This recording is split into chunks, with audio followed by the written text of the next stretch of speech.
Welcome back to our 7-part series on playing musically. In the last 2 videos, we were talking about the feeling of the rhythm and the tempo changes. If you missed these lessons, check the links in the description below. Today we are going to talk about the ways to enhance the melody and the balance between the hands. So let's start right away with a couple of examples. Compare this version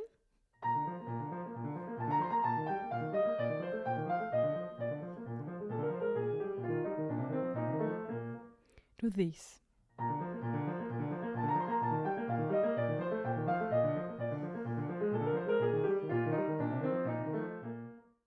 Another example.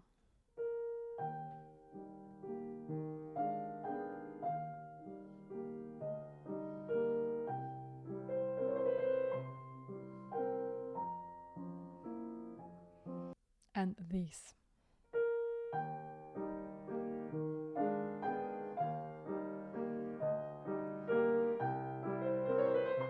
I'm sure you could hear the difference.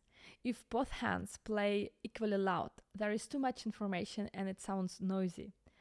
So we try to spotlight the melody and put the rest in the background. This task is not only for the beginners, but also for the advanced piano players. And while the beginners work on the balance between the hands, the pianists with more experience work on the balance between the fingers. Most of us are right-handed. So this means that the left hand is less trained than the right one. We try to play all the notes in tempo, but forget about the dynamics. So make sure you practice the accompaniment and the melody separately, so you can pay full attention to each of the hands separately. If you have any technical issues, please work on them first before working on the balance. Very often we try to play softer, but get less energy in the hands and lose some notes. This means we are not ready to reduce the volume yet. In my example, this is Sonata by Beethoven. This is important that every single note can be heard. So when you practice this accompaniment, I would recommend to start first with the chords to release the tension.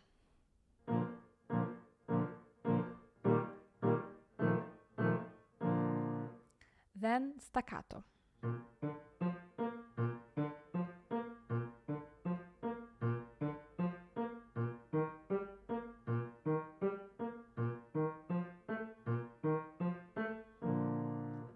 Then make a stress on purpose on the first and the third sixteenths of every group.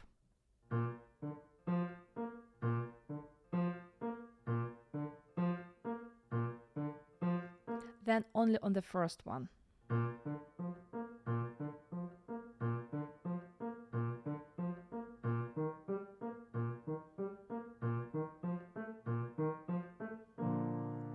There are many ways to practice this.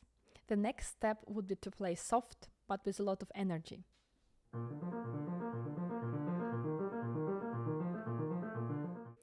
If you have no technical issues, but you still have a feeling that the balance between the hands is not right, try these 2 exercises. We play C, D, E, F, G and back. First with both hands equally loud, then the right hand louder, and then the left hand louder. Let's try.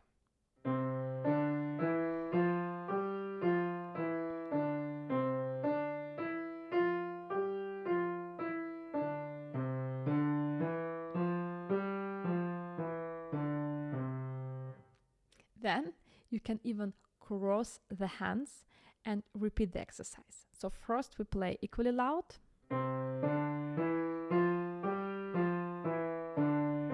Then the right hand, it's here at the moment. And the left hand.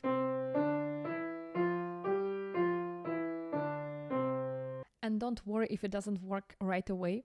You need some time to send the signals from your brain to your hands so they can play separately, and it's difficult. The second exercise is my favorite, the accompaniment in silent mode.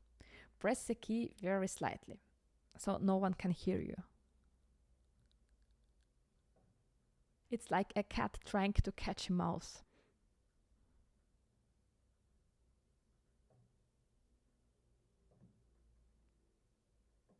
So you press the key with no sound. Oh, I failed. See?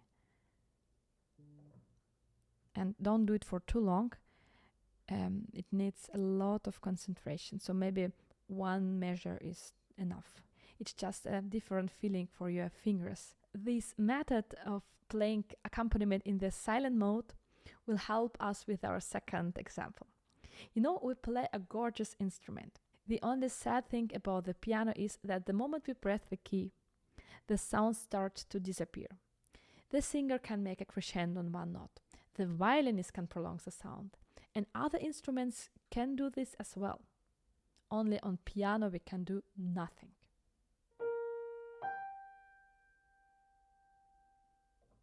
And we have to play the accompaniment. So the right hand fades out and the left hand is playing chords.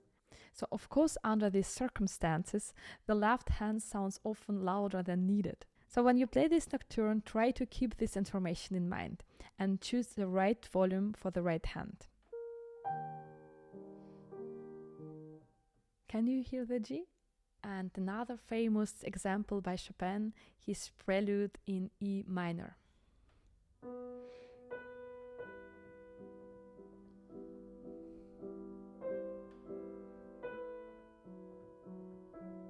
So no matter what we do, the right hand will fade out and you still have these chords.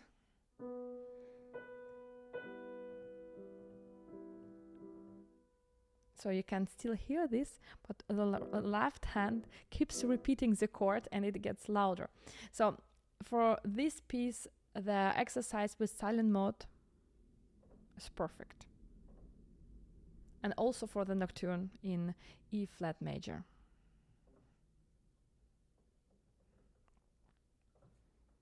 Because, you know, while playing pieces like this, it's like singer and a collaborative pianist. And you should be a good collaborative pianist, so your left hand shouldn't be too loud, so the right hand, our soloist, should be heard perfectly. But there is not always the case that the left hand is playing the accompaniment and the right hand is playing the melody. Look at this.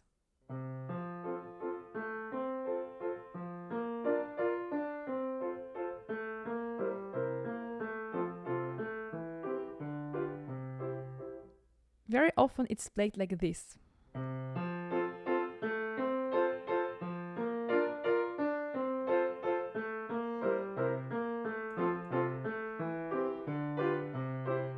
Because the right hand wants to continue in the same volume as the left hand. In this case, I would recommend to pause before you continue playing the chords as the right hand. So, pause.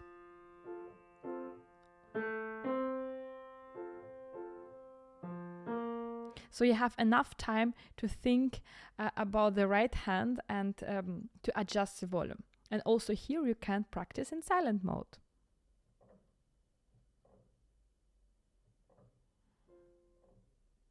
Today we were speaking a lot about the balance between the hands, about the melody like a singer, a soloist, and the accompaniment as a collaborative pianist.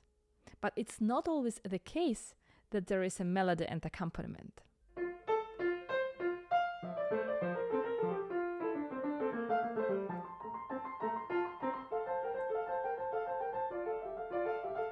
Both hands are equally important because one hand imitates the theme of the other.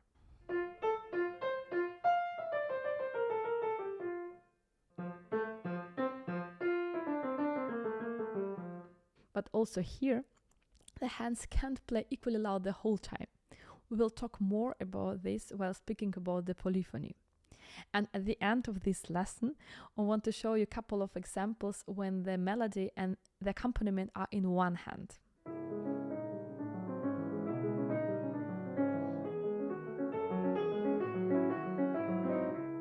So these fingers enhance the melody, and the rest is playing these triplets.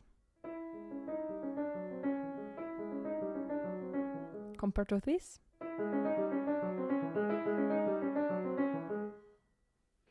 And the next level would be to have the bass, the melody in the right hand, the second melody in the left hand. It's like a duet.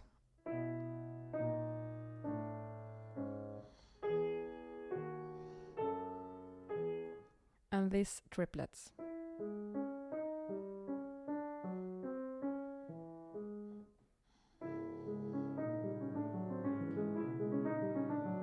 Compared to this.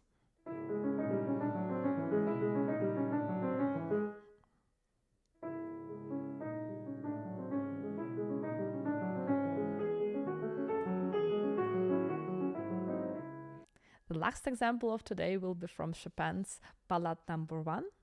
This is a part in coda, very challenging one. And maybe you can hear.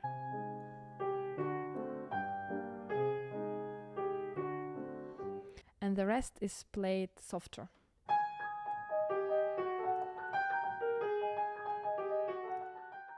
It not only helps our audience to listen to this beautiful composition, it also helps our hands to release the tension. So you are not playing every note equally loud, you are playing just quarter notes with accent a little bit louder, and the rest is light.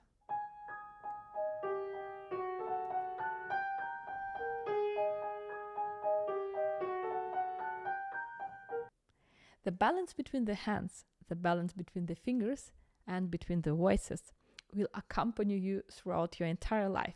So good luck with this. And in the next video, we're going to speak about the phrase endings. So make sure you like and subscribe to this channel so you don't miss the upcoming videos. Please leave a comment and let me know how you're doing and whether you have any questions. Thank you.